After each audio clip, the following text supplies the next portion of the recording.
Amén. Muy buenas tardes, mis hermanos.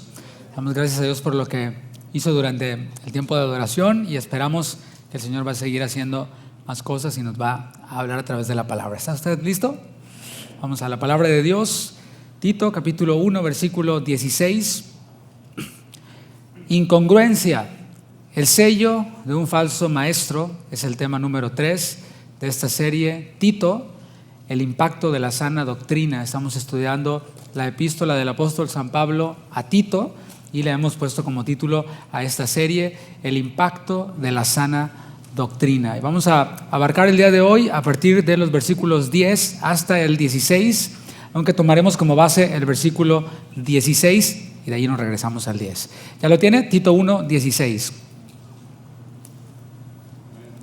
Dice la palabra de Dios: profesan conocer a Dios, pero con los hechos lo niegan, siendo abominables y rebeldes, reprobados en cuanto a toda buena obra.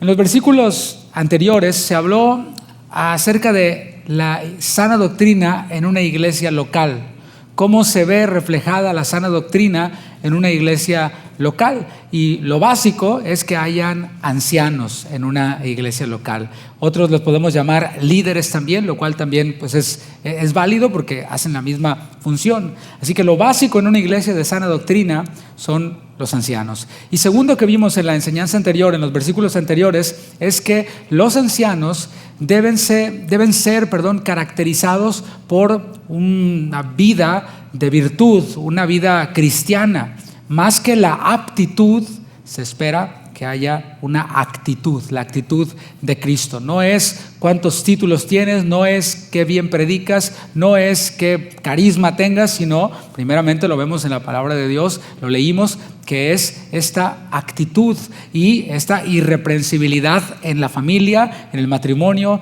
en los hijos. Es lo primero en lo que Dios pone su enfoque en cuanto a los ancianos. En la porción del día de hoy vamos a ver el por qué.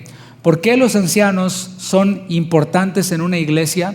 Y veremos también para qué son útiles. El Señor, después de darnos esta expectativa básica que requiere también de un trabajo y requiere de cierta incomodidad, el Señor nos va a decir un por qué. No siempre lo hace, el Señor nos manda a hacer cosas y no siempre tiene que darnos explicaciones, no siempre tiene que decirnos por qué nos manda a hacer algo o por qué nos manda a dejar de hacer tal o cual cosa. Sin embargo, estamos ante un texto en donde vamos a ver el por qué. Los mandamientos del Señor son para nuestra protección. ¿Cuántos dicen amén? Son para nuestra bendición. Dios sigue siendo Dios. Él no es más Dios cuando nosotros obedecemos. Él ya es Dios. Somos nosotros los que necesitamos del cuidado del Señor y Él nos deja estos mandamientos. En este caso, manda a que en la iglesia local, hayan ancianos. ¿Para qué? Para protegerla. El Señor cuida a su iglesia, Él protege a su iglesia, Él ha garantizado que se va a presentar a su iglesia como una novia sin mancha, sin arruga, cosas semejantes, sin contaminación, y Él lo va a cumplir. Y algo que debería sorprendernos a nosotros en el buen sentido es que a Él le plazca utilizar a hombres, a personas, a seres humanos, pecadores redimidos, para cumplir también con esta función de cuidar a la iglesia. Y el Señor lo ve como un don, lo ve como un regalo. Dice la palabra de Dios en Efesios que el Señor dio dones a los hombres, dio dones a la iglesia. Y en ese caso específico no está hablando de los dones que recibimos cada creyente, sino que está hablando de los dones, es decir, personas que Dios regala a la iglesia para edificarla. Y esta edificación también incluye el cuidado de la iglesia. Vamos a comenzar por ver el por qué son necesarios los ancianos en una iglesia de sana doctrina. Tito 1, versículo 10. Y nos responde la palabra: porque hay aún muchos contumaces, habladores de vanidades y engañadores, mayormente los de la circuncisión. Y aquí se nos presenta una triste realidad, y es que hay personas que se introducen a las iglesias que no tienen el propósito de ser restauradas, no tienen el propósito de servir a los demás. Estoy dando dos propósitos básicos para congregarnos, para ser miembros de una iglesia, para asistir a una iglesia. No es únicamente el asistir por cumplir con una agenda religiosa. Si así fuera, mis hermanos, te recomiendo cualquier otra religión. Si lo único que quieres es cumplir con asistir a una reunión, pues mira, hay muchas reuniones que pueden ser hasta más breves y te pueden quitar mucho tiempo en tu ocupada agenda de domingo. Pero estamos viendo que dos propósitos aquí, propósitos por los cuales nosotros los cristianos nos congregamos, y es, número uno, el ser restaurados. Y cuando hablamos de restauración, estamos hablando de forma implícita en que algo está roto, algo está dañado. Tú llevas tus zapatos al zapatero, no sé si todavía hay zapateros, ahora los usamos, los tiramos, ¿verdad? Los compramos en Shein, los usamos, los tiramos y ya, son de plástico, ¿no? Pero en tiempos de los zapateros, llevas tus zapatos al zapatero para que los restaure. Y le dices, mira, eran negros pero se ven grises, ¿no? Y el zapatero les va a dar una pintada y les va a dar una boleada y te los va a dejar impresionantes, mejor que nuevos. Bueno, de eso estamos hablando. Nosotros venimos a la iglesia para ser restaurados, no para demostrar y apantallar lo buenos y santos que somos, sino para dar evidencia de que necesitamos ser restaurados, de que estamos quebrados y necesitamos ser restaurados. Y el otro motivo de asistir a la iglesia es para edificar a otros. Mientras que yo soy restaurado, estoy listo para edificar y para restaurar a otros. Sin embargo, estamos ante la triste realidad de que hay personas que no van a eso a la iglesia. Y dice la palabra que son muchos, y eso es lo más triste. Personas que no van a ser restauradas. Porque no, ¿yo qué voy a ser restaurado si yo soy lo máximo? Yo estoy para demostrar lo grandioso que soy. Hay personas que no van a la iglesia para ser edificados y para edificar a otros, más bien esperan que se les agrade a ellos. Y lo triste, como dije, es que dice el texto bíblico que son muchos. Y hay personas que dicen, es que ahí en las iglesias hay mucha gente hipócrita, ahí en las iglesias hay mucha gente así. Y decimos, sí, no nos toma por sorpresa. Ya Dios lo había anunciado. No es que Dios lo decretó y lo hizo así, sino que es una realidad a la cual no debemos nosotros de cerrar los ojos. Pablo constantemente advirtió acerca de los falsos maestros, falsos cristianos, falsos maestros. Y no solo advirtió, sino que también los enfrentó. Y ahora vamos a ver cómo Pablo está instruyendo a Tito para que sepa cómo debe lidiar con estos falsos maestros, falsos cristianos, apoyado por los ancianos. Esta batalla no la realizaría Tito solo, por eso primero le dijo, establece ancianos, porque los ancianos serían un apoyo para Tito entre muchas otras tareas, en esta particularmente de enfrentar y tratar con los falsos maestros. En los versículos anteriores, Pablo le dio a Tito las características que él debía tomar en cuenta a la hora de apuntar a alguien para la función de ser un anciano. Es decir, es básico que haya ancianos, tiene que haber ancianos en una iglesia, no puede ser solo el pastor, sino que tiene que ser un pastor rodeado de ancianos y también bajo un presbiterio, ¿no? Eso lo hemos visto repetidamente. Pero le dijo también, no de forma implícita, ¿no? No te vayas a agarrar a, ¿tú quieres ser anciano? Vente, pásale. Tú también, véntele. Conocimos a un pastor que así llegaba alguien a la iglesia el primer domingo y le decía, ¿tú quieres ser anciano? Y los ponía a ser ancianos, ¿no? Pero Pablo le dice a Tito, no, así no es. Tienes que buscar ciertas cualidades en los ancianos, las cuales ya vimos. Y ahora le va a hablar Pablo a Tito las características de los falsos maestros. Ya vimos las características de los ancianos, ahora veamos las características de los falsos maestros. La primera que vemos es que son contumaces.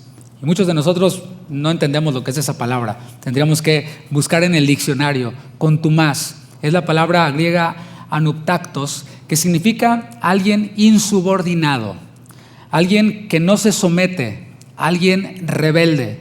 Y si tú piensas, por ejemplo, en el ejército, en la milicia, el general le dice al que está debajo de él, al soldado que está debajo de él, haga esto. Y el soldado debe responder, sí, señor, sí, mi general. No puede el soldado decir, ¿pero por qué? Es que no lo siento. Me quiere manipular. ¿Qué es lo que pasa con un soldado como estos? Lo dan de baja. ¿Por qué? Por insubordinación, por no acatar las órdenes que le está dando su general. Ahora, eso es en la milicia. ¿Y usted qué cree que el Señor espera algo distinto en el ejército, en su ejército? El Señor también pone autoridades y también se busca obediencia. Y estamos hablando de dentro de la iglesia. Así que hay muchos entre las iglesias y en las iglesias insubordinados, personas que no se someten a nadie, que son ley para sí mismos, y eso es algo grave. O sea, el mundo empuja hacia esa agenda. Tú eres lo máximo, nadie te tiene que poner límites, tú sueña en grande, eso es lo que enseña el mundo. Sin embargo, en la palabra de Dios nosotros vemos que no hay llaneros solitarios, no hay personas que sean independientes, sino que somos interdependientes, somos parte de un cuerpo, del cuerpo de Cristo. Y para nosotros, dentro de estos tiempos en los que vivimos, ya se ha vuelto normal, algo que no debería ser normal. Y estoy hablando de ¿qué? De esta insubordinación, alguien contumaz, personas que simplemente no se congregan. Estoy hablando de cristianos, cristianos. Y no voy a poner en duda la salvación de alguien que no se congrega. No, puede alguien ser cristiano y no obedecer a este mandamiento de congregarse. Y simplemente Pablo le llamaría primero a los Corintios 3 un cristiano carnal, ¿no? Alguien que no vive en el Espíritu porque no obedece la palabra de Dios. Pero esto se ha normalizado ya. Cristianos que no se congregan, no van a una reunión el domingo. Y no estoy hablando de personas que no puedan congregarse porque tengan alguna condición de salud. Y obviamente si no puedes salir de tu casa, si dependes de personas para moverte, va a ser muy complicado que te congregues. Y en ese caso se puede justificar el por qué alguien esté viendo videos de predicaciones o servicios en línea. Pero cuando estamos hablando de una persona que sale al mall, que sale a trabajar, que sale de compras, que sale va allá, y el domingo, el día del Señor, simplemente no figura en su agenda el congregarse, ahí estamos ante un contumaz, alguien insubordinado, porque dice: yo no voy a ir a un lugar en donde me digan lo que tengo que hacer y que no puedo meter mi termo, ahí por poner un ejemplo, ¿no? Me dicen que no meta, pues yo lo meto y lo meto por abajo del agua. Y mire, paréntesis, ¿no? Esto va para la iglesia local, ¿no? Las sillas que usted ve son sillas beige, ¿no? Y hemos visto ya, después de que se dio el anuncio, sillas manchadas. Yo digo, ¿qué se mancharon de agua? Manchas de agua no son, se ve ahí el Powerade, ¿no? Así, el cafezote así. Digo, bueno, el Señor nos puede hablar también, ¿no? Estamos hablando de la insubordinación. ¿De qué otra manera podemos ver insubordinación entre el pueblo cristiano? Bueno, personas que sí se congregan, sí llegan a las iglesias, pero que simplemente no se someten, no se sujetan, es decir, no obedecen a las instrucciones que se les dan. Puede ser de parte de los sugieres, o hay personas que van y llegan hasta el punto en el que dicen: mira, yo voy a ir a esa iglesia, me gusta cómo cantan, me gusta cómo se predica, pero de eso a que el predicador sea mi pastor es otra cosa distinta. Yo no le voy a abrir mi corazón a ese pastor, yo no le voy a decir mis problemas a ese pastor, Dios y yo. Bueno, eso suele suceder. Hay personas que viven así, que no reconocen la autoridad pastoral de la iglesia a la que regularmente asisten. Y vemos otro rasgo en este punto del ser contumaz, del ser insubordinado. Personas que se autonombran predicadores o se autonombran pastores. Y sí, mis hermanos, todos los creyentes tenemos el ministerio de la reconciliación. Todos los creyentes estamos habilitados para predicar. ¿Alguien dice amén? A los perdidos, a tus familiares que no conocen de Cristo, a tus compañeros de trabajo. Si vas a la carnicería, ¿quieres predicar? Ahí está. La mies es mucha, dijo el Señor. ¿Y los obreros? ¿Quieren hacer videos en YouTube? ¿Quieren estar haciéndose famosos y monetizando con sus videos? Pero aclaro esto, todos somos predicadores del Evangelio, todos estamos llamados a hacerlo. Y no tienes que tener un título teológico y haber ido a algún instituto bíblico, no. Yo veo a una mujer samaritana, la cual tuvo un encuentro con Jesús en aquel pozo, e inmediatamente después de que tuvo este encuentro con Jesús, esta mujer fue a la aldea de donde ella originaria y empezó a predicar acerca de Jesús. Y les llevó a Jesús, ahí donde estaba les llevó a Jesús. Así que no podemos poner excusas de que es que yo no puedo, no quiero. Pero aquí estamos hablando de personas que de pronto, ahora ya soy pastor. ¿Por qué? Porque se le hizo bonito. O sea, ¿cómo te explico? Es bonito, ¿no? Ver a alguien con corbata y traje parado y la gente poniéndole atención. Eso es bonito, pero hay quienes se enamoran de eso únicamente cuando no implica solamente eso. Implica muchas otras cosas más, como lo mencionábamos en la enseñanza anterior. Y esto es un llamado de Dios. No es que yo quiero hacerlo y lo voy a hacer, es un llamado de Dios. Personas entonces que se autonombran pastores, pero que no le rinden cuentas a nadie, que no se someten a un presbiterio. ¿Qué es un presbiterio? Es un grupo de pastores, presbúteros, otros pastores, un grupo de pastores experimentados, al menos más experimentados que el aspirante a pastor, los cuales observan la conducta, todo eso que vemos. Observan la conducta del aspirante y una vez que ellos ven ese fruto, no perfección, pero sí ven ese fruto de Cristo en la vida de ese aspirante a pastor, imponen sus manos. Fue lo que le dijo Pablo a Timoteo cuando lo estaba animando. Y le dijo, no descuides el don que hay en ti, el cual te fue dado por la imposición de las manos del presbiterio. Podemos ver ahí la presencia de un grupo de pastores que están avalando a ese nuevo pastor. Y dicen, nosotros respondemos por él. Nosotros estamos dispuestos a corregirlo, estamos dispuestos a disciplinarlo si es necesario. Por eso es importante todo eso que estamos hablando. Dentro de este punto de ser contumaz, hay muchos contumaces que se autonombran pastores, que andan itinerando por todos lados, predicando, escribiendo libros, grabando videos, dando conferencias. Y lo peor de todo, lo más triste es que hay personas que los siguen, que los contratan. Y lo todavía más triste es que hay iglesias que traen a un pastor celebridad a que les predique cada domingo, le pagan un salario solo por predicar y después es libre para ir y seguirse siendo millonario. Esto es así. La siguiente característica de los falsos maestros tiene que ver con lo que hablan. Dice la palabra, son habladores de vanidades. Primero dice que eran contumaces, ahora dice habladores de vanidades. Mi pastor, el pastor Chuy Olivares, dice, si quieres conocer a un lobo, lo vas a conocer por el hocico. ¿Sí? O sea, el lobo se ve así, ¿no? Habladores de vanidades. Así se conocían a los pseudointelectuales, personas que se esforzaban demasiado por demostrar un conocimiento que tenían. Conocimiento en algún tema, ¿no? Pseudointelectuales. El método para apantallar aquí de estos personajes que está hablando es hablar vanidades o cosas vanas. ¿Qué es algo vano? Algo vano es algo falto de sustento, algo infructuoso, algo sin efecto, algo arrogante y presuntuoso. Estas son las personas de las que está hablando, personas que se esfuerzan demasiado por tener la atención y crear una imagen de que es superior a los demás. Y yo pongo mucha atención cuando alguien está en una plática y alguien se queda callado en esa plática y no aporta nada a la plática.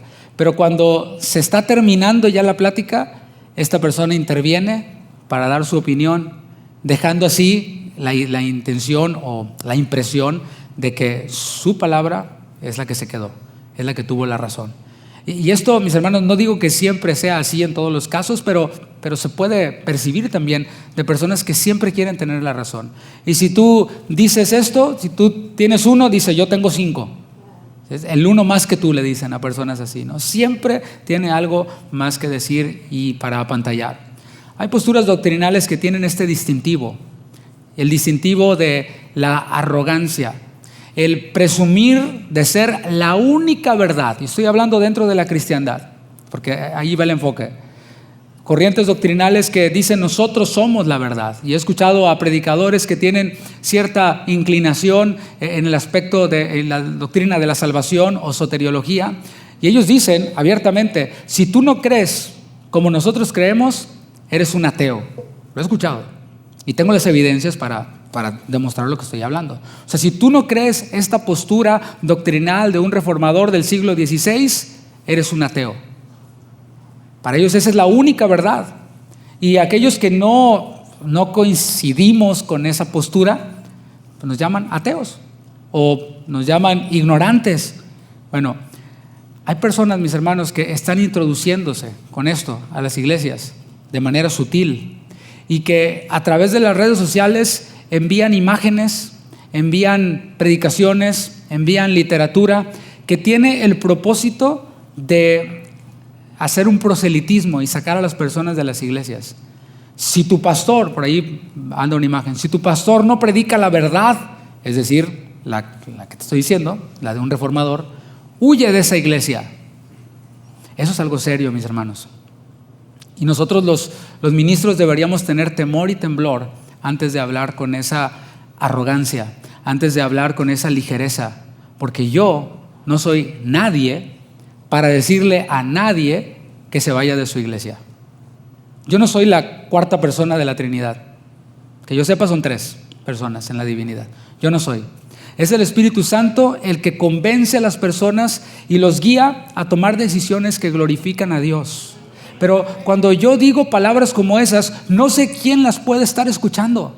Tenemos que entender eso. Yo tengo que entender que las palabras que yo hablo como pastor las puede estar escuchando alguien.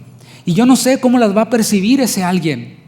Por eso alguien se metió en problemas, un predicador hace años, que no le importaron los problemas en los que se metió. Ni siquiera se retractó. Y dijo, si un cristiano se suicida, se va con el Señor.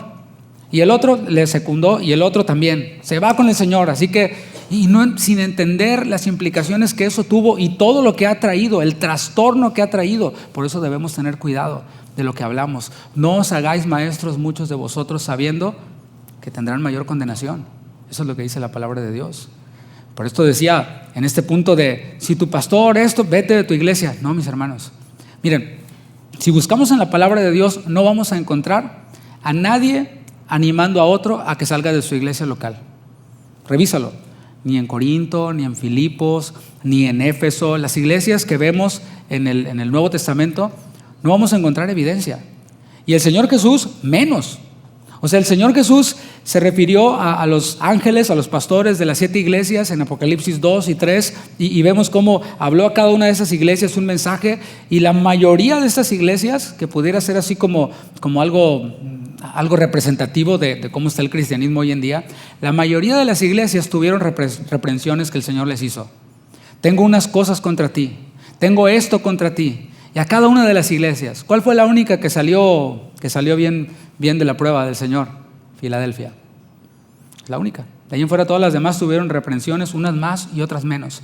Y algo que llama nuestra atención es que en cada iglesia que tenía cosas reprensibles había un remanente, habían unos cuantos. Hay unos pocos contra ti que no se han dejado contaminar, hay unos pocos que permanecen fieles, y a ellos les decía el Señor, permanezcan fieles. No les decía, ¿saben que están terribles las cosas? Huyan de esa iglesia y váyanse a la de Filadelfia, y así está bueno. El Señor Jesús no hace eso. El Señor Jesús no divide su propio cuerpo, no lo hace. Ahora, hay situaciones en donde el Espíritu Santo nos mueve para salir de alguna iglesia, y esto después de pasar por muchas pruebas, después de pasar y de orar, y es una decisión radical. Algunos cristianos, la decisión de cambiarse de iglesia es tan vana y tan superficial que parece que consideran más cuando van a cambiar de supermercado. Lo piensan más. Pero no me gustó aquí, me voy de la iglesia. Y es triste, hermano. Es triste ver incluso personas que asisten y de repente se desaparecen, les llamas y ni siquiera contestan el teléfono. Ni siquiera tienen la atención de decir, pastor, gracias por todo, Dios les bendiga. Gracias por la palabra que escuché, por lo que me atendieron, me voy a otra iglesia. No, porque ya me voy a otra iglesia, como me voy al súper, me voy de H-E-B a Walmart y ya está, bye. Estamos hablando acerca de este punto de la arrogancia. Después, la característica siguiente que vemos es que son engañadores, son impostores. En el original se nos comunica la idea de alguien que trabaja en la mente de sus víctimas. Es esto que te decía, ¿no? Sutilmente ir poniendo cosas. Y es que hay falsos maestros en los medios de comunicación. Estos ejercen influencia sobre muchos. Y estamos hablando aquí de personas que aprenden de esos falsos maestros y se introducen en las iglesias locales. Engañan a los creyentes. La conducta de personas así es engañadora. Personas que por un lado te dan una cara y te dicen, sí, pastor, todo bien, aleluya, pero por detrás de ti están escuchando maestros que contradicen lo que en su iglesia se les está enseñando. Y tarde o temprano dan el zarpazo, ¿no? Sacan las garras del lobo, ¿no? Eso ocurre.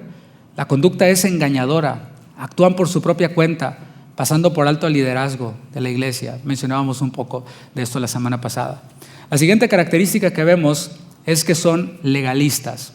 Los falsos maestros son legalistas. Dice, mayormente los de la circuncisión. ¿Quiénes eran estos personajes de la circuncisión? Eran creyentes que provenían de un trasfondo judío 100%, habituados a las tradiciones del pueblo de Israel, y que habían visto toda su vida cómo algunos gentiles se adherían, se hacían prosélitos del judaísmo, y para poderse hacer prosélitos del judaísmo tenían que pasar por diferentes rituales. Se tenían que bautizar, tenían que circuncidarse, y una vez que pasaba este proceso y aprenderse cosas, entonces eran introducidos ya al judaísmo. Y estos, a los que llama Pablo de la circuncisión, con los que se peleó durísimo en la epístola a los Gálatas, estaban introduciéndose allí en Creta. Es de esos de los que está hablando. Y estaban diciéndoles a los creyentes: ustedes creyeron en Cristo, amén, son salvos, amén. Pues ¿qué creen? No son. ¿Cómo que no somos? No. ¿Están circuncidados? No. ¿No les dijeron que se tenían que circuncidar? No, pues imagínense, están perdidísimos. Para poder ser salvos, primero tienen que circuncidarse, pasar por todo este proceso de proselitismo para ser un prosélito de la justicia, y entonces sí, ya pueden ser cristianos. Y empezaron a causar confusión, y esto es de lo que está hablando el apóstol Pablo. Por ahora entendamos que la salvación no era presentada como algo que recibimos en el momento en el que creemos en Jesucristo. Así es como lo presentaban. La salvación no es algo que recibes en el momento en el que crees, es un proceso. Hay que eliminar de nuestra cabeza ese asunto de que la salvación es un proceso. No, mis hermanos, no es un proceso. La santificación, ese es un proceso. La salvación, mis hermanos, es por gracia, por medio de la fe.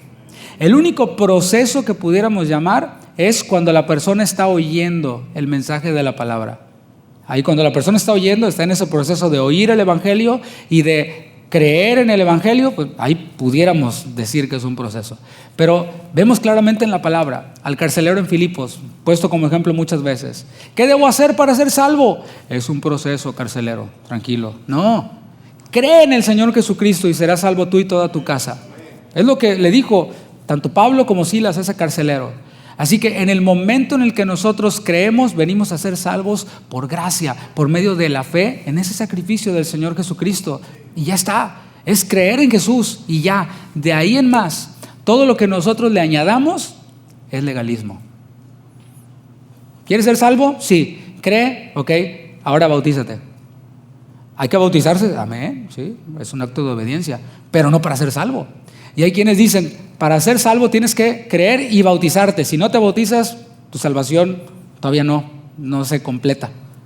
Y hay quienes prometen y predican cosas como estas: tienes que creer, tienes que bautizarte y tienes que hablar en lenguas. Tú dices: válgame Dios. Y ahí está el hermano, ¿no?, que quiere ser salvo, pero que no tiene el don de lenguas y está ahí: Señor, dame, quiero hablar en lenguas, y quiero hablar en lenguas porque no soy salvo. Y ahí está el pobre hermano, y ahí está la gente sacándole la lengua al hermano, y ándale, hable y hágale así, dándole cosas para que hable en lenguas, y tómese esto y lea esto, póngase en ayuno. Puro legalismo. Las lenguas son un don que algunos reciben, según la palabra de Dios. Pablo pregunta: ¿hablan todos lenguas? Y la respuesta es no, algunos sí. Quisiera que todos hablaran en lenguas, pero la verdad es que no todos hablan. Y está hablándoles a cristianos. Así que no es un requisito para la salvación el hablar en lenguas. Eso está dentro del sector pentecostal carismático. Esa idea está muy popular en ese sector. Pero por otro lado, tenemos en el sector de la sana doctrina, donde también pues, hay el asunto del legalismo, el cual consiste en esto: creer en Jesús es necesario para ser salvos. Y decimos amén. Pero algunos de sana doctrina dicen: no basta solo con creer, porque los demonios también creen y tiemblan. O sea, tú eres en la Biblia como Satanás, ¿no?, con Jesús en el desierto. Y tú te quedas como: sí, ¿verdad? O sea, entonces ya creí, pero no soy salvo. Entonces, ¿qué tengo que hacer? Tienes que dar fruto de tu salvación. Tú dices: ¿cómo es eso? ¿Cómo es que dar fruto? Tienes que dar fruto de arrepentimiento. ¿Y cómo? O sea, ¿qué tanto fruto? ¿De qué clase de fruto? ¿Cómo? No, tienes que negarte a ti mismo. Tienes que renunciar a todo lo que posees. Tienes que aborrecer a padre y a madre. Y empiezan a sacar requisitos para la salvación. Requisitos para la salvación. Eso es legalismo también, mis hermanos. De nuevo, todo eso que dijo Jesús va en la parte del discipulado. Creer es simplemente abrazar a Jesús, lo que Él hizo por nosotros. Somos salvos. Pero luego viene el discipulado, en el cual pues ya muchos no le entran. ¿Me explico?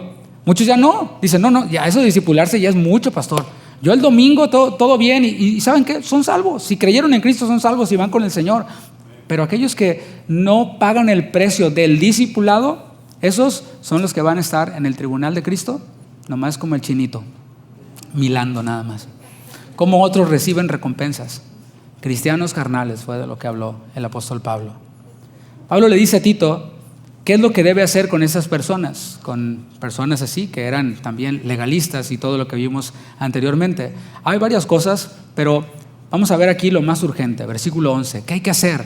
¿Qué deben hacer los pastores y ancianos con estos contumaces, habladores de vanidades, estas personas engañadoras, legalistas, a los cuales, dice, es preciso tapar la boca?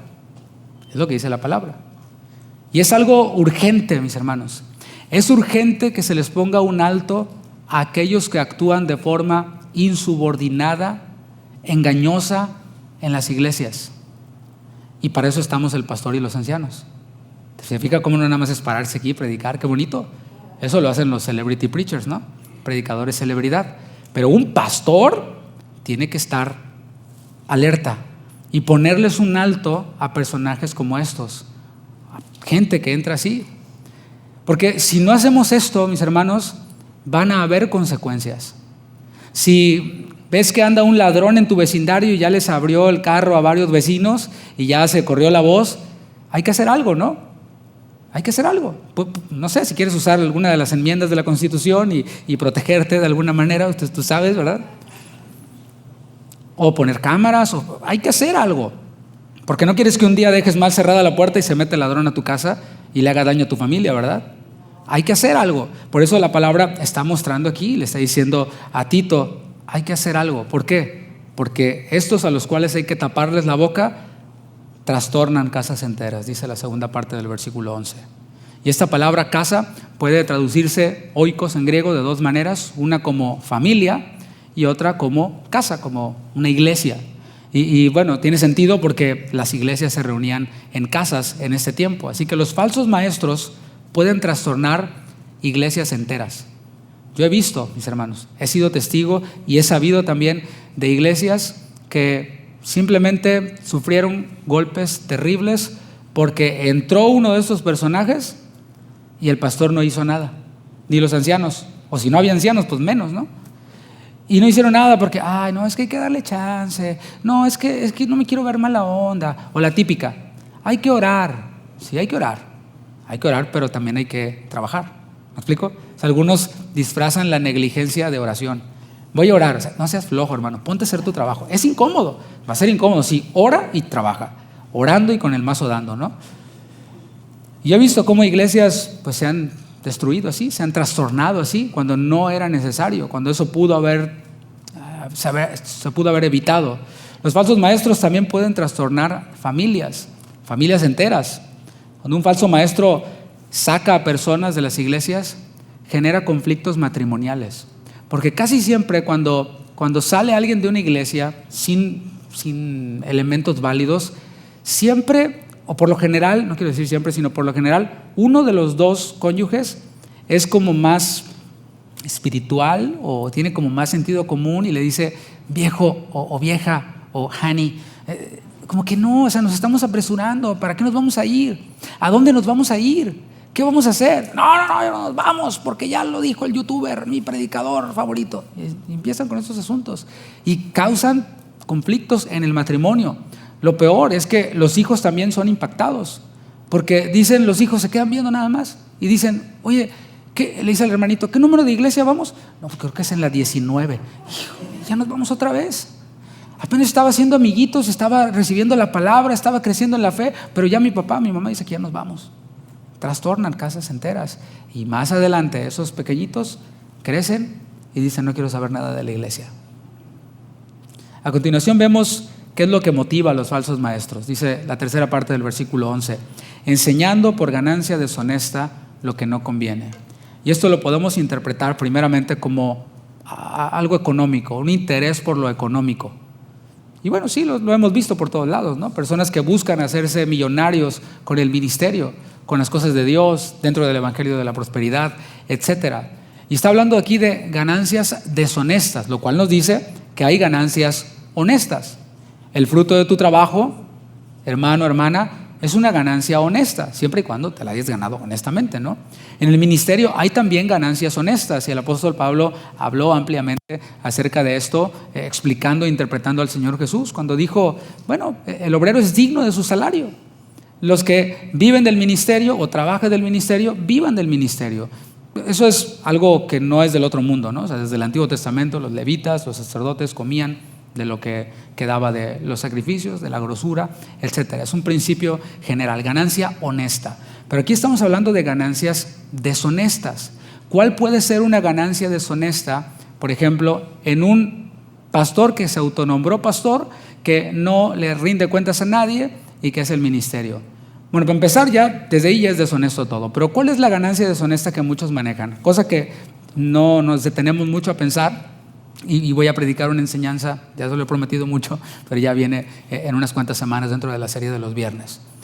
Pero pastores de sana doctrina que reciben un salario de una iglesia por predicar solamente.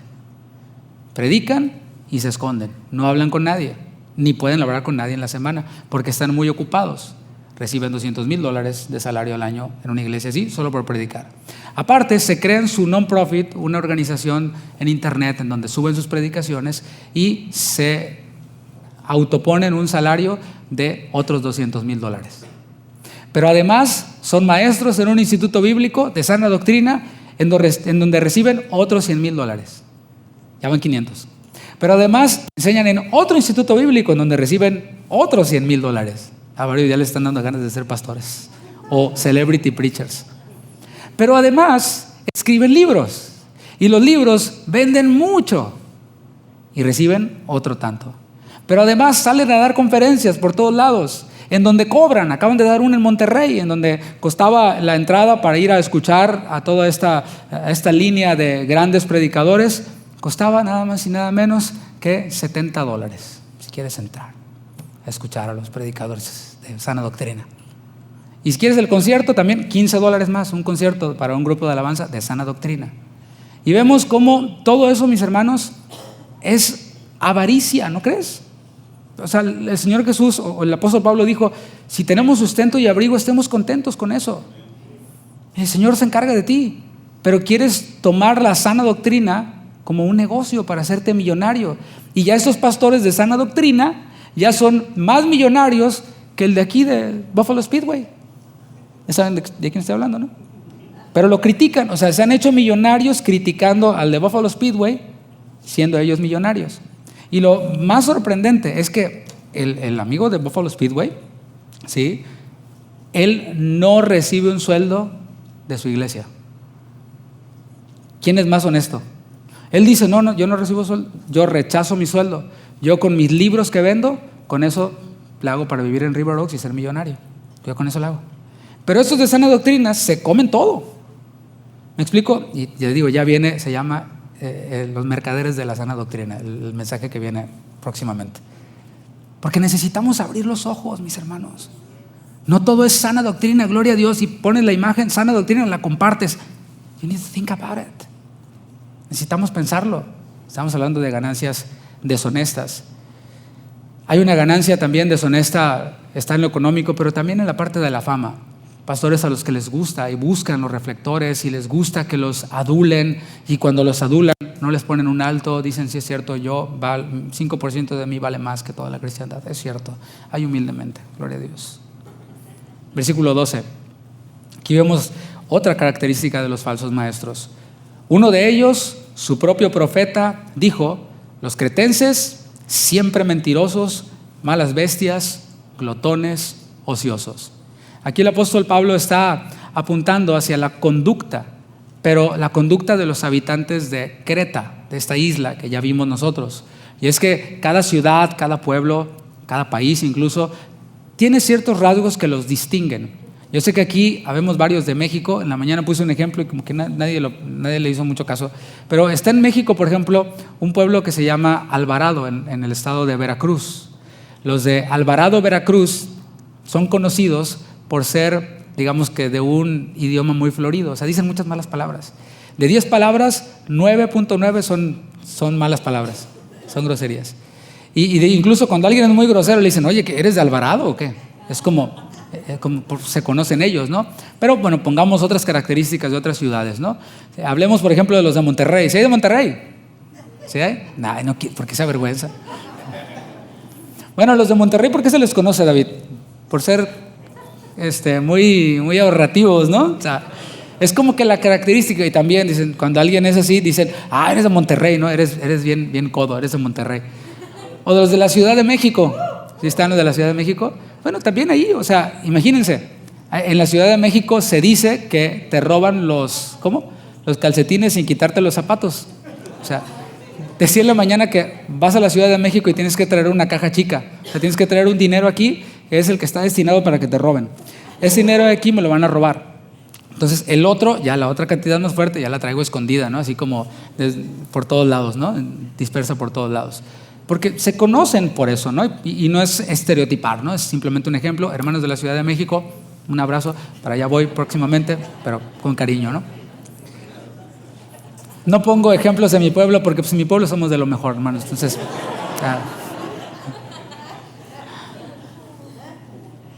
hablando de Creta, que era la isla en donde se encontraba esta iglesia y donde Tito fue comisionado, era una isla muy importante, ya albergaba personas de muchos lugares, de culturas diversas, pero por su relación con el comercio y con el flujo constante de bienes, parece que también los habitantes habían logrado ya una fama muy, muy mala.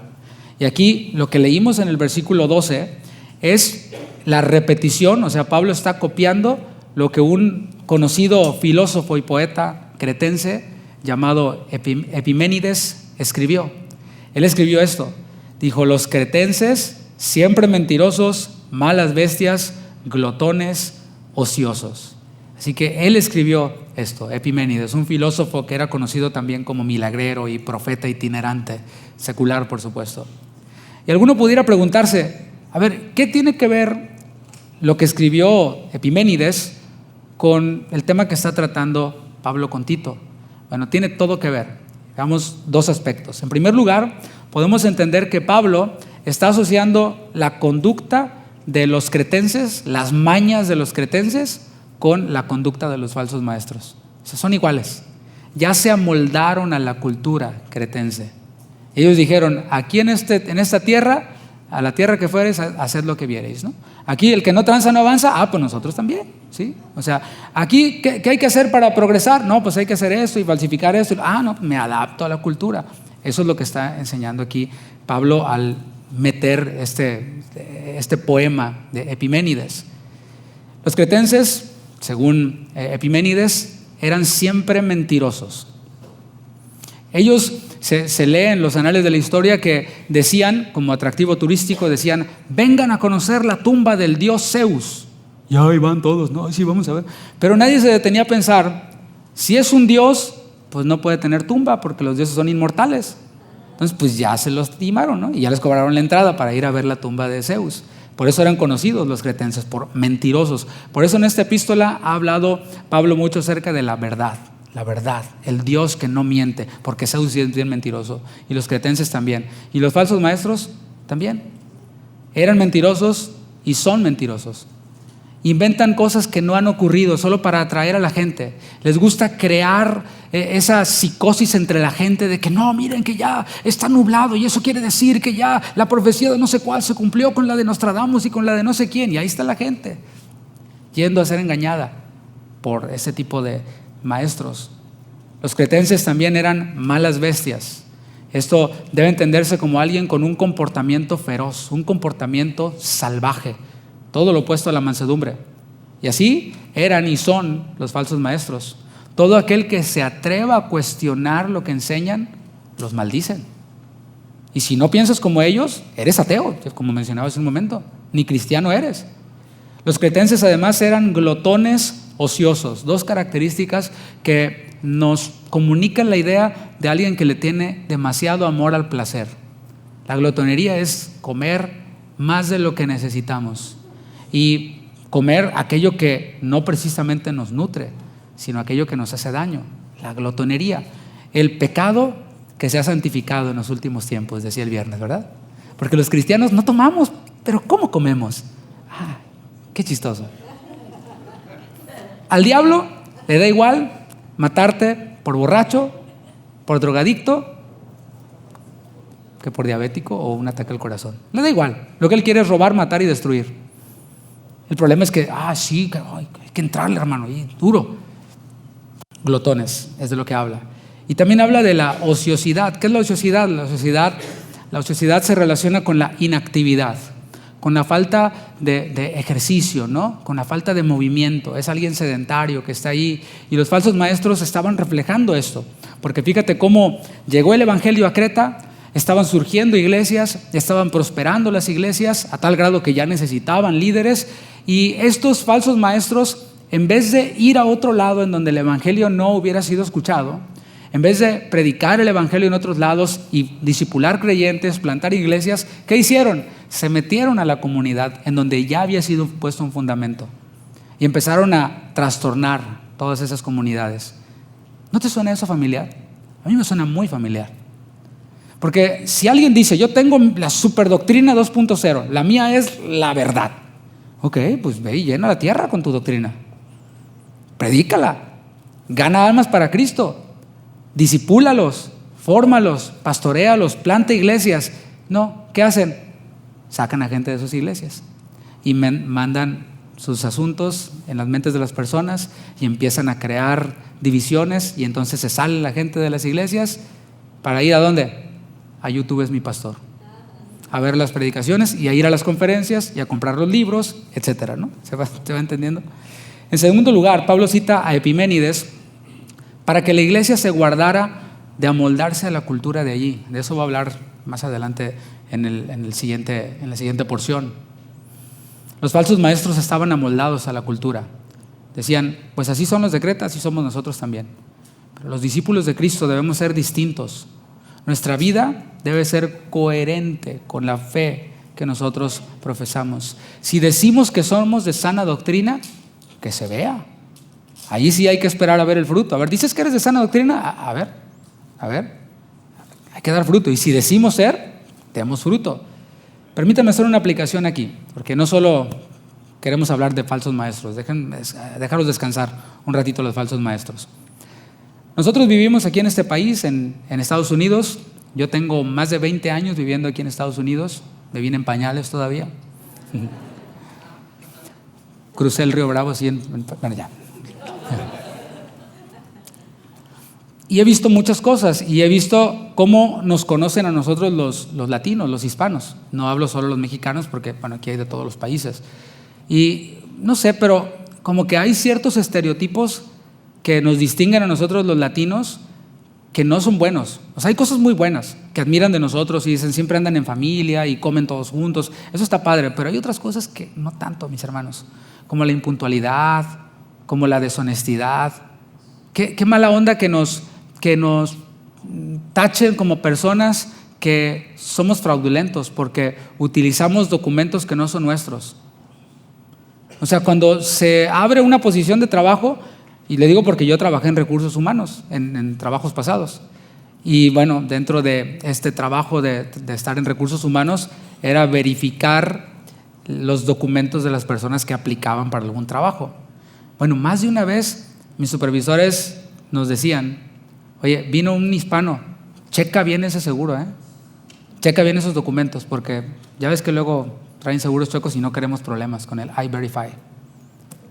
Bueno, ese es, yo sé, algunos están pensando, ay, pastor, es que así es aquí, si no le haces así aquí no prosperas. Algunos piensan así, pero bueno, estamos hablando aquí de no adaptarnos a cómo vive este mundo. Eso es algo ilegal. Yo, y quiero que esto lo tenga en su mente y en su corazón, yo no creo en que hayan personas ilegales. Yo no creo en eso. O sea, si usted utiliza esa terminología para decir esa persona es ilegal, es un ilegal, hay que eliminarlo, Está feo eso. No hay personas ilegales, somos seres humanos, somos creados a imagen y a semejanza de Dios. Cristo derramó su sangre por nosotros. Yo no soy, si tú no tienes documentos, no eres un ilegal, no, eres un redimido si has creído en Cristo, ¿sí? Pero hay personas redimidas que hacen cosas ilegales. ¿Sí me explico? O sea, eso ilegal que se hace no define a la persona. Si ya estamos en este país, llegamos, decía el apóstol Pablo, la persona que se convirtió siendo esclavo, quédese esclavo. O sea, y si puede mejorar su estatus migratorio, pues haga todo lo posible, ¿no? Sería el colmo que tengas la oportunidad y no lo hagas, porque no tengo dinero, etc. Pero, dice la palabra, que nosotros debemos de vivir en integridad. Ya estoy aquí, quiero trabajar, sí, tengo que proveer, sí, pero un seguro social falso no va a ser mi opción. Dios no va a bendecir eso. Y si recibes bendición por eso, te voy a decir algo, puede ser el juicio de Dios sobre ti. Porque cuando Dios te da eso que Él no te quiere dar, pero tú por tu insistencia lo persigues, lo suelta el Señor, con eso viene juicio. Si no, pregúntale al pueblo de Israel, con los codornices y todo este asunto, ¿no? Así que bueno, estoy hablando de no adaptarnos a la cultura, ¿no? de este mundo. En la reunión de las 9 puse un ejemplo más amable, si quiere escuchar ese mejor. Versículo 13. Este testimonio es verdadero, por tanto, repréndelos duramente para que sean sanos en la fe. En la primera frase, Pablo le da la razón al profeta, a Epiménides. Dice, sí, los cretenses así son, malas bestias, todo así son, tal cual. Los de la circuncisión, por otro lado, eran igualitos a los cretenses y estaban infiltrándose entre los creyentes para engañarlos con sus falsas doctrinas. Y luego le da una encomienda a Tito, le dice, repréndelos duramente. ¿A quiénes? Pues a los que estaban dejándose engañar e incluso también a los falsos maestros. Repréndelos duramente. La palabra de Dios para todos dice, corrígelos con firmeza. Y eso es lo que un pastor debe hacer, apoyado por sus ancianos. Primeramente, filtrar a los que entran en la iglesia. Es decir, todos son bienvenidos, todos, estén como estén, vengan como vengan. Los uquieres tienen instrucciones de que no importa cómo venga vestida la persona, es bienvenida. Todos pueden entrar. Pero para ser miembro de la iglesia, ahí es otro tema completamente distinto. Ahí sí hay un filtro. Por eso tenemos el discipulado, en donde les decimos, bueno, primer requisito para ser miembro de Casa de Adoración Houston, ser cristiano, haber nacido de nuevo, haberte convertido. ¿No le parece que es algo sabio? Por supuesto, porque hay personas que no son nacidas de nuevo y que están siendo parte hasta del liderazgo de una iglesia, nomás porque son empresarios, etcétera, etcétera, ¿no? Y aquí es en donde los ancianos entran también, porque pueden alcanzar a un mayor número de personas de las que el pastor puede estar limitado. Estamos como multiplicados en muchos. Luego el pastor, apoyado por los ancianos, debe corregir a los contumaces. Por eso ser miembro de la iglesia es también darle ese derecho al liderazgo de que te corrijan. Yo sé que algunos no lo sabían, se están enterando ahorita, otros lo sabían. Y dicen, sí, claro, pastor, por eso no me hago miembro. Pero no quiero que me corrijan. Yo siempre estoy bien. Yo nunca me equivoco. Es más, yo estoy para decir aquí cómo se hacen las cosas, no para que me corrijan a mí. Me explico, esa es la actitud de algunos contumaces. Pero Pablo le dice, hay que corregirlos con firmeza. Y esta corrección con firmeza no lleva la intención de destruir a nadie. O sea, la labor de un pastor no es destruir a nadie o humillar a nadie. No, la labor es que sean sanos en la fe. ¿Lo veía en el texto? La corrección que te es dada por tu pastor es para que seas sano en la fe. La corrección que te es dada por tu encargado de ministerio o por la persona que está con autoridad sobre ti, bueno, es para que seas sano en la fe.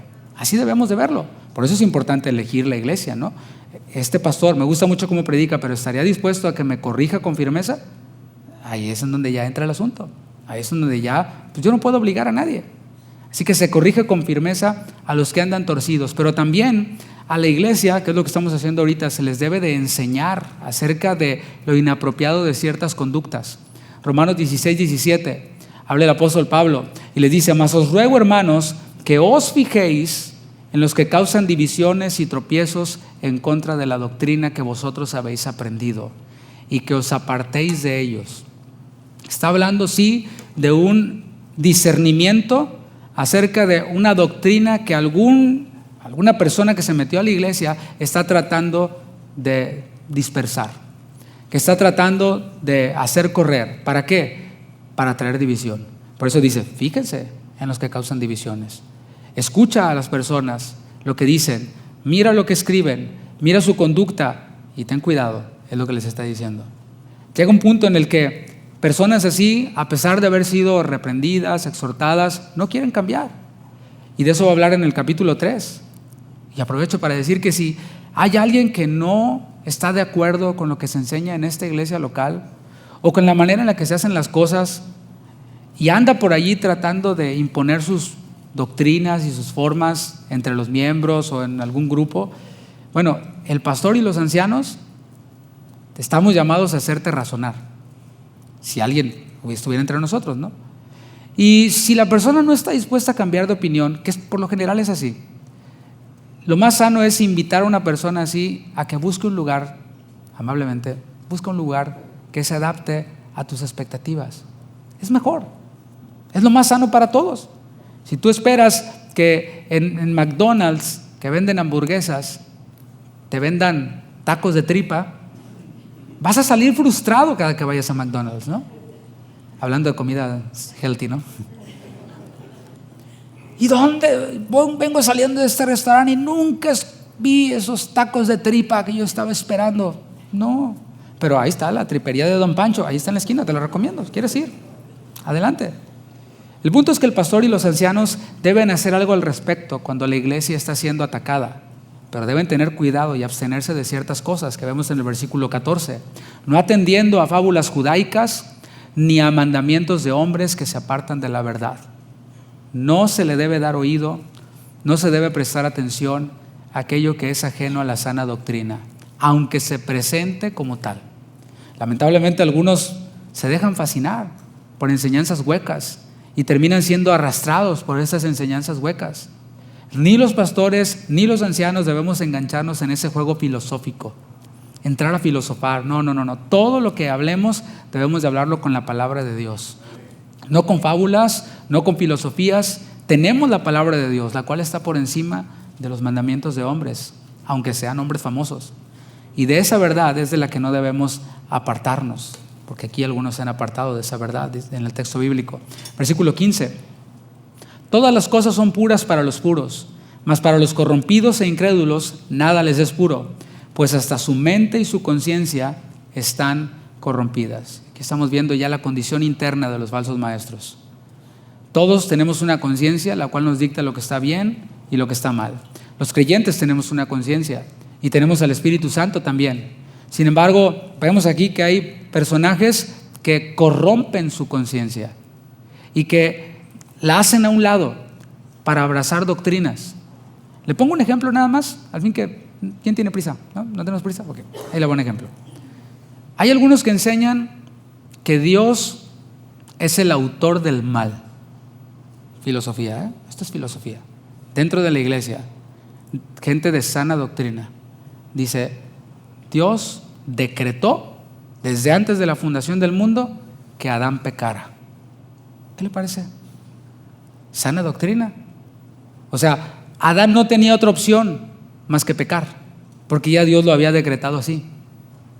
Eso es lo que enseñan algunos, mis hermanos. Pero, mis hermanos, nosotros debemos de ir a la palabra de Dios. Él es santo y ninguna maldad hay en Él. Entonces, cuando tú presentas con la palabra, enfrentas con la palabra este argumento de que Dios es el autor del mal porque Él lo decretó en su decreto divino, y tú le dices, pero la palabra dice que Él es santo y que ninguna maldad hay en Él, ¿con qué crees que te salen? Te salen con, es un misterio. Eso es un misterio. ¿Quién eres tú para que alterques con Dios? Dirá el vaso de barro al alfarero, ¿por qué me has hecho así? Y empiezan a salirse con más filosofía. No, mis hermanos, no hay maldad en Él. Dios es santo, Dios es soberano, y en su soberanía Él le dio libre albedrío a Adán. Y Adán, por su propia voluntad, decidió desobedecer a Dios. Ahora, Dios lo sabía, por supuesto, en su presencia, pero no podemos decir que Él decretó eso. Eso, mis hermanos, son doctrinas que corrompen la conciencia de las personas. ¿Por qué? Porque alguien en sus 5 sentidos dice, no, Dios no puede hacer eso. Es imposible que Dios lo haga. Pero cuando estás casado con una falsa doctrina, dices, ni modo, tengo que tragarme esta píldora, aunque sepa fea. Aunque esté dura de tragar, tengo que aceptar que Dios creó el mal y que Dios decretó y decreta todas las cosas, porque ellos dicen, si decretó el mal para que Adán pecara, todo el mal que pasa ha sido decretado por Dios. El holocausto, Dios lo decretó. El niño que es abusado, Dios lo decretó. Esa es esa doctrina. Y algunos dicen, no puede ser, pero se lo tragan, corrompen su conciencia. Y dije que tenemos al Espíritu Santo, contristan al Espíritu Santo, lo cual no queremos hacer, no es buena idea. Por eso a veces no nos explicamos cómo es posible que personas que se hacen llamar de sana doctrina permitan y practiquen cosas que nada tienen que ver con la palabra de Dios. En este versículo Pablo parece estar interpretando a Jesús cuando dijo, la lámpara del cuerpo es el ojo, en el Sermón del Monte. Así que si tu ojo es bueno, o sea, si tu percepción es buena, todo tu cuerpo estará lleno de luz. O sea, mi ojo no debe estar contaminado con filosofías, con huecas sutilezas, sino que debe estar lleno de la palabra de Dios. Pero si tu ojo es maligno, todo tu cuerpo estará en tinieblas. Todo. Así que si la luz que en ti hay es tinieblas, ¿cuántas no serán las mismas tinieblas? Parece que Pablo está parafraseando esto. Así que si tu mente y tu conciencia están corruptas, todo lo vas a ver a través de esos lentes. Los falsos maestros, todo lo veían así. Como ellos consideraban inmundos algunos alimentos, algunas costumbres o prácticas, todo lo veían mal. No comas eso, no te cases, porque eso no es así. Debes de circuncidarte, y trataban de imponer entre la comunidad de creyentes todas estas prácticas que les hacían presentar un evangelio superior o una religión superior. Versículo 16 de Tito 1. Profesan conocer a Dios, pero con los hechos lo niegan, siendo abominables y rebeldes, reprobados en cuanto a toda buena obra. Y aquí, de todas las características que dio de los falsos maestros, la resume todo o todas en una, y es la incongruencia. Diga incongruencia. Incongruencia es un dicho o hecho faltos de sentido o de lógica, algo contradictorio. Hay una experta en comunicación y relaciones que escribió esto, voy a leerlo literalmente. Dice, todos hemos oído la frase, las acciones hablan más que las palabras. En el centro de este dicho se encuentra el concepto de la incongruencia, cuando lo que decimos no coincide con lo que hacemos. Esta falta de alineación, a menudo sutil, tiene profundas implicaciones, no solo para la forma en que los demás nos perciben, sino para nuestro propio bienestar interno. Y ese era el sello de los falsos maestros, la incongruencia. Por un lado, dice el texto, profesan conocer a Dios, afirman conocer a Dios, se jactaban de conocer a Dios, y de hecho decían, yo conozco a Dios mejor que todos ustedes. O sea, ustedes se andan con esa lechita, no, yo me ando con las viandas. Yo sí escucho a este predicador, yo sí entiendo a este y esta otra doctrina. Se jactan, ok. Casi siempre las personas que se jactan así son incongruentes. El problema lo vemos ahí, pero con los hechos lo niegan. Qué terrible, ¿no? Profesar conocer a Dios, mucho conocimiento, pero en la conducta contradecir todo lo que decimos saber. Y no quiero crear una falsa dicotomía aquí, ¿no? Es como que hay que escoger entre una sana doctrina y buenas obras. No estoy diciendo eso. Hermano, deseche la doctrina y pórtese bien. O, hermano, al revés, ¿no? No, son las dos cosas. Hay que conocer a Dios y hay que actuar como que le conocemos. Hay que ser congruentes de forma natural. Por eso la importancia del fruto del Espíritu. El fruto del Espíritu se ve, ¿por qué? Porque estamos plantados junto a corrientes de aguas.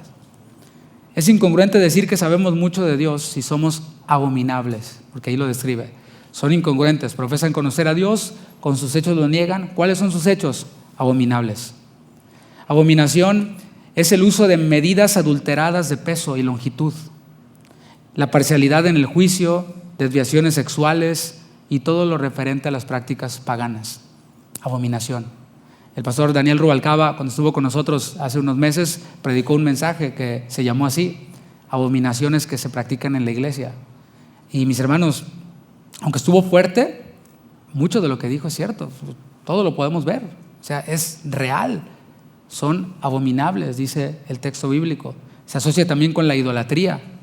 Y es que hay personas que dicen ser de sana doctrina, pero idolatran a sus reformadores, predicadores. Y los predicadores reciben la adoración. Es incongruente decir que sabemos mucho de Dios si somos rebeldes. Decía, siendo abominables, y luego dice, rebeldes.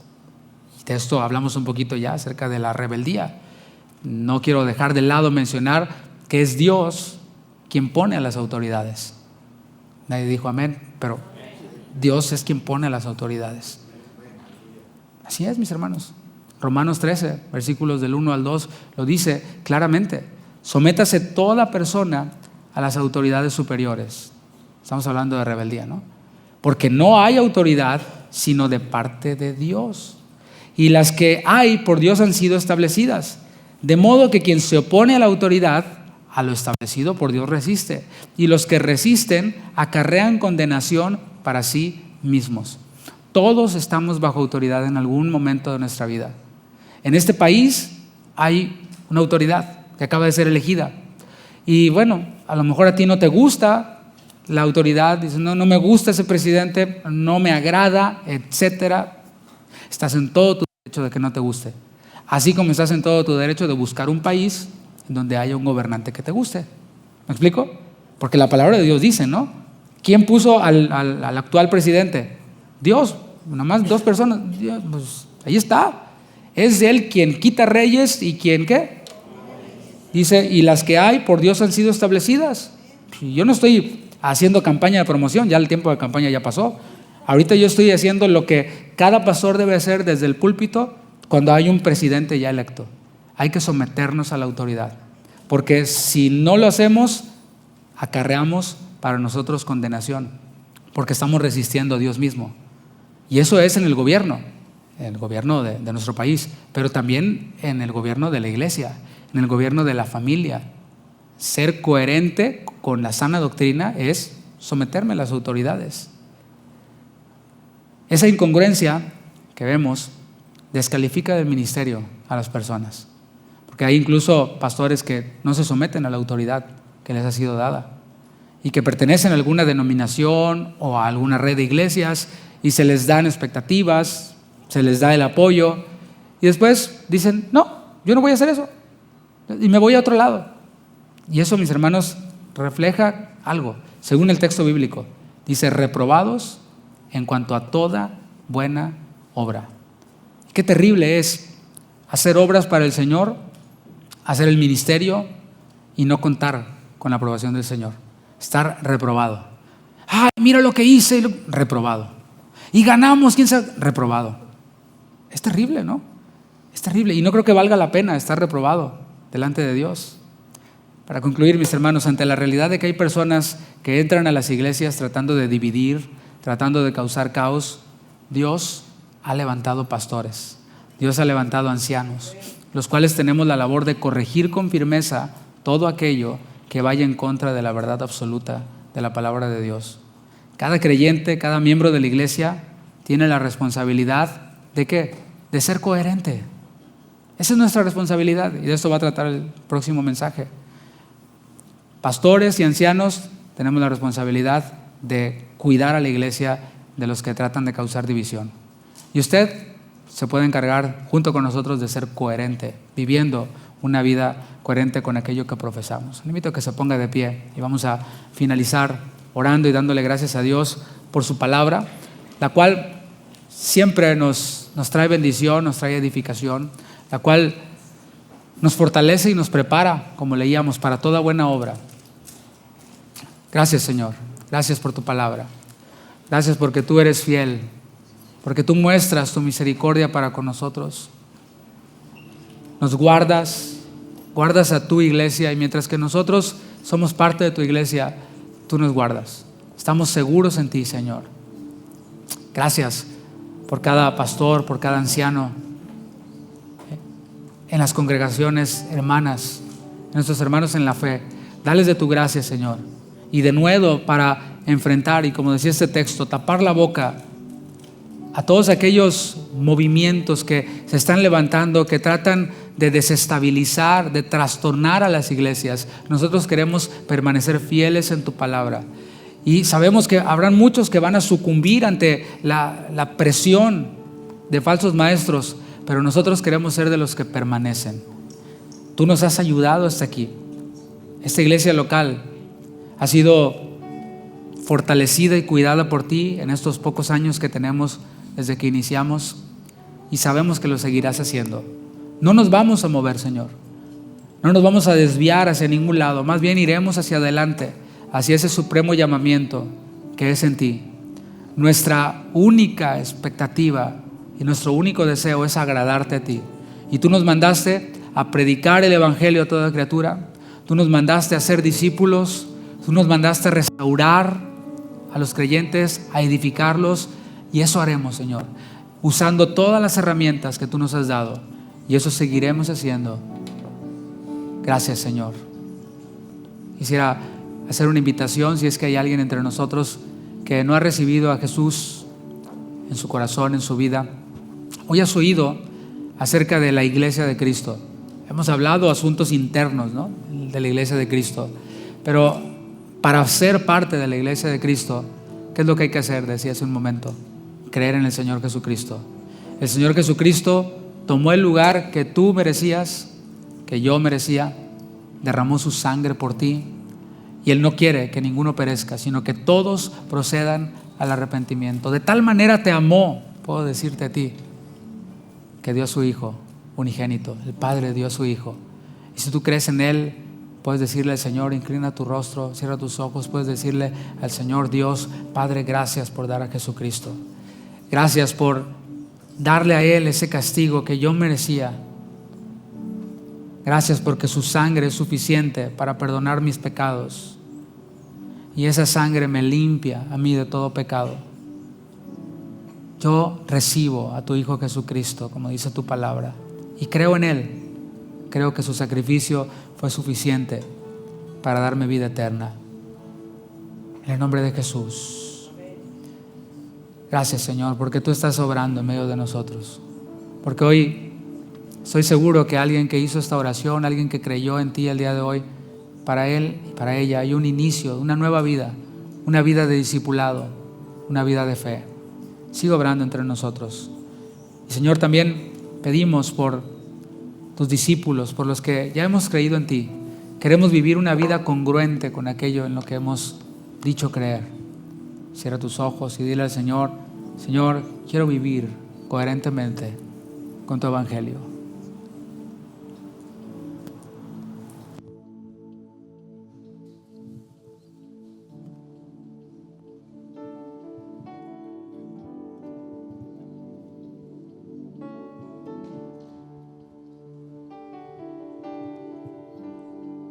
Queremos obedecer tus mandamientos para tener esa conducta pura hasta tu venida. Puedes levantar tus manos y cantarlo con nosotros, decirle: Señor, quiero escucharte.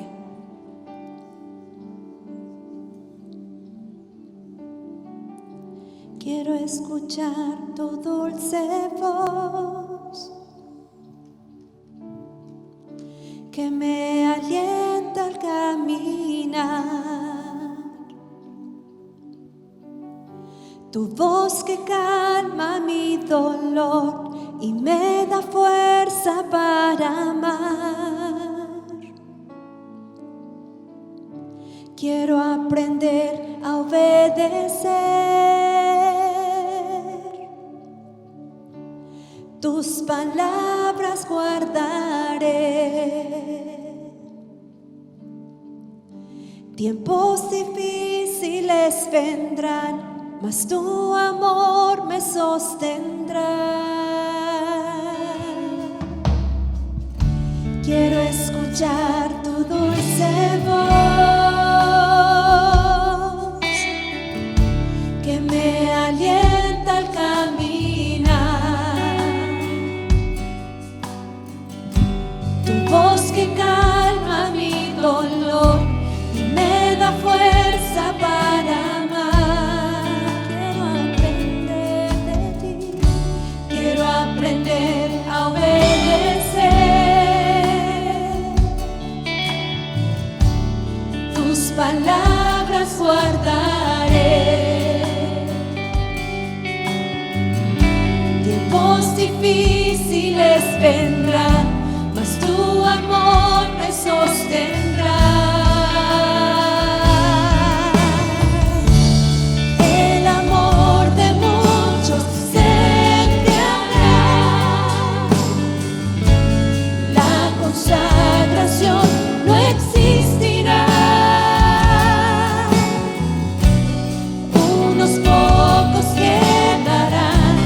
escuchar tu dulce voz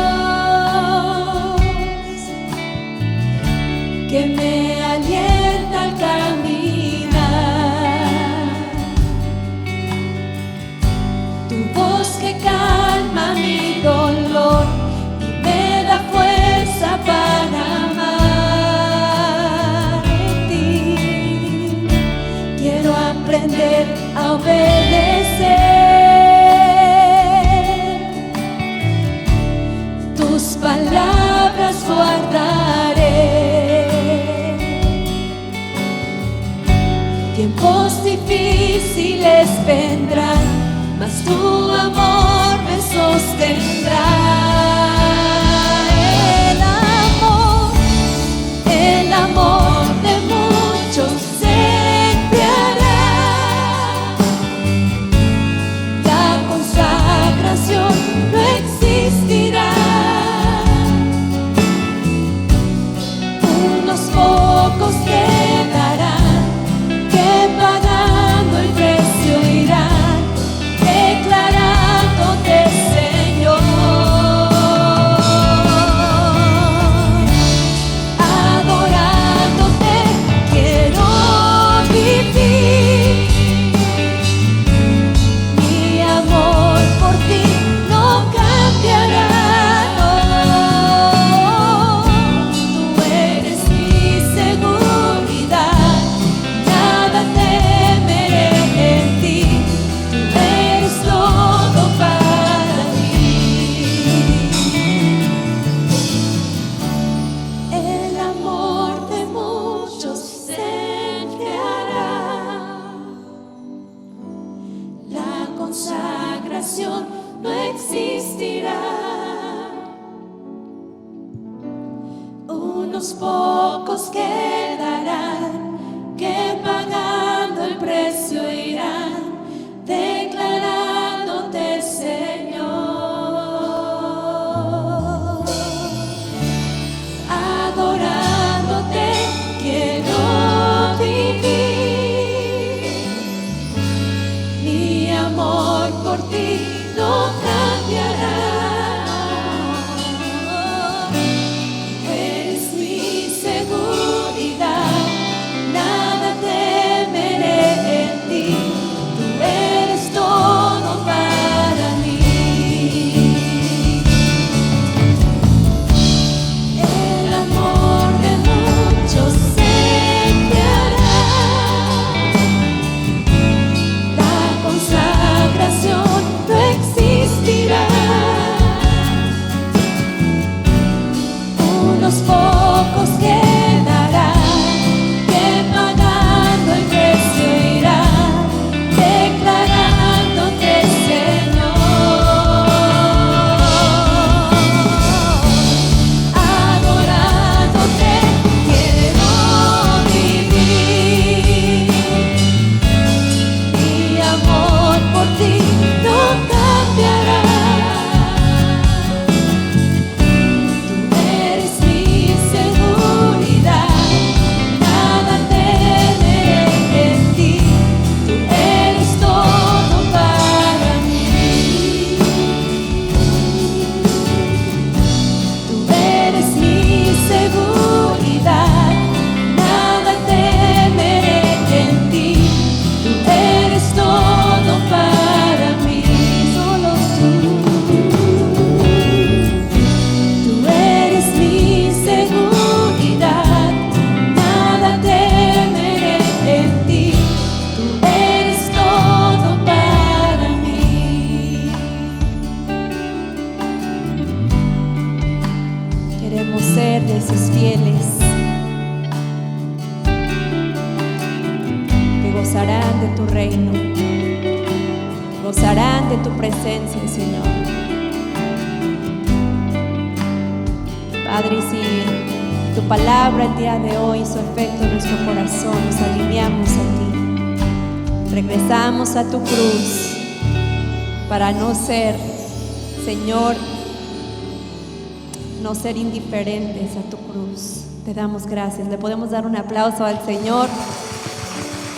Y reitera que como hijos del Señor, este mundo no es nuestro hogar. ¿Pueden dar un grito de júbilo?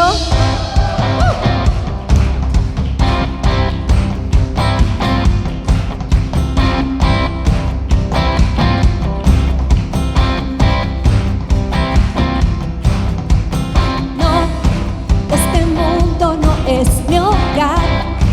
Soy peregrino y extranjero. Tengo una patria celestial. Jesús, mi Señor y mi Salvador, ha preparado un lugar mejor junto a Él por la eternidad. Cántalo fuerte, mi hermano. No, no, este mundo no es mi hogar. Soy peregrino y extranjero. Tengo una patria celestial. Jesús, mi Señor y mi Salvador, ha preparado un lugar mejor junto a Él por la eternidad. Resucitado con Cristo estoy, busco las cosas de arriba, donde está Cristo sentado a la diestra de Dios. Pienso en las cosas del cielo y no en lo terrenal. Tengo una nueva vida que está escondida con Cristo en Dios. No, este mundo no es mi hogar. Soy peregrino y extranjero. Tengo una patria celestial.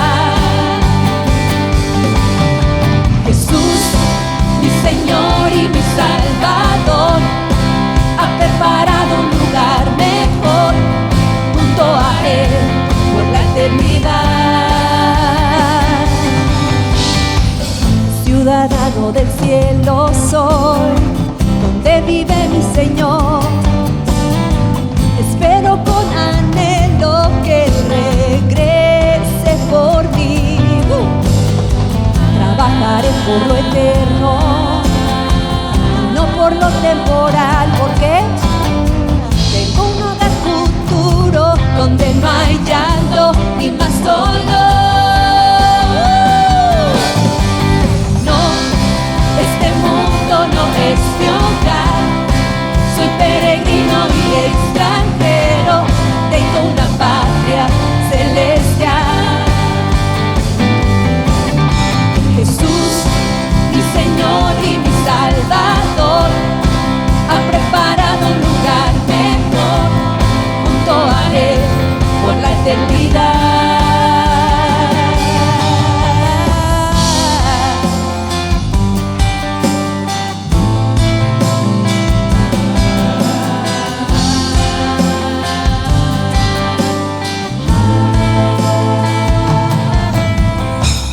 La maldad de este mundo aumentará, el amor de muchos se enfriará, pero nosotros queremos, mas yo permaneceré fiel a ti hasta el final. No, este mundo no es mi hogar.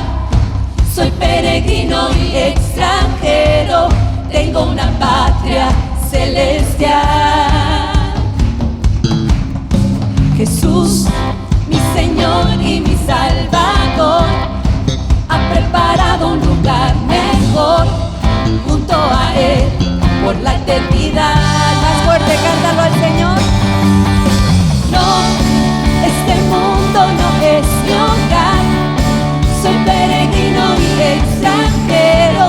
Tengo una patria celestial. Jesús, Jesús, mi Señor y mi Salvador, ha preparado un lugar mejor junto a Él por la eternidad. No, este mundo no es mi hogar.